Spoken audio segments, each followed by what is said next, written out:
នេះគឺជាបង្ហេងដែលជាសិទ្ធិថៃមានប្រាក់វ៉ាលៀនហេតុអ្វីបានជាគាត់សុកចិត្តបន្លំខ្លួនជាម៉ូតូកញ្ចាស់បែបនេះគឺមកពីគាត់ចង់ស្វែងរកប្រពន្ធដែលល្អស្មោះត្រង់តោះចឹងយើងតាមដានរឿងទាំងអស់គ្នា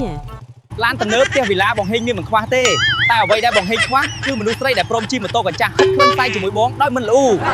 មើលចុះអ្នកណាក៏ជិះឡានទំនើបដែរតែមានដឹងថាជិះឡានហ្នឹងវាស្អុះស្អាប់មិនដូចម៉ូតូកញ្ចាស់បងទេជិះបដើបានហិតក្លិនផ្សែងធម្មជាតិបដើ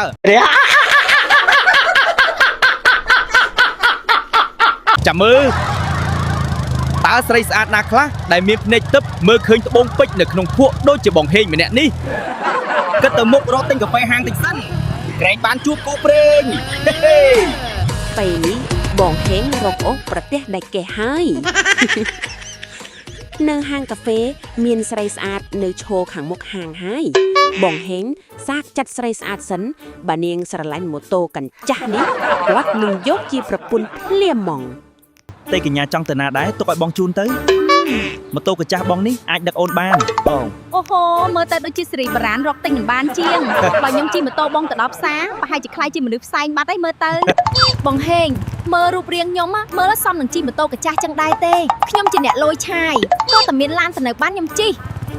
ឡាន Lamborghini គេមើលតែឡានទេតែបើជិះម៉ូតូបងគេមើលមកយើងទាំងពីរនាក់ហ្មងខ្ញុំមិនស្រឡាញ់មនុស្សក្រស្រ័យបែបហ្នឹងទេមើលចុះសូម្បីតែម៉ូតូក៏ចាស់ដែរតើខ្ញុំជិះកាត់យ៉ាងម៉េចអូនិយាយជាមួយបងនំតែខាតពេលទេចឹងខ្ញុំទៅហើយ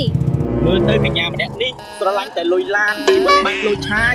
សំនឹងបង្ហេងនេះទេជិះម៉ូតូដូចបង្ហេងនេះមិនបាច់ខ្លាចផ្ទះផ្លូវទេព្រោះឲ្យតែបងជិះទៅដល់ណាផ្សែងខុយទៅដល់ហ្នឹង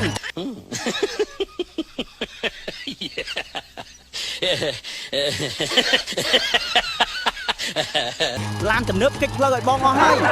បងហេងជិះមកបានបន្តិចក៏បានជួបស្រីសាទមួយទៀតហើយចាំមើលតើនាងព្រមជិះម៉ូតូរបស់បងហេងឬអត់សួស្ដីកញ្ញាអូនចង់ទៅណាទុកឲ្យបងហេងជូនទៅ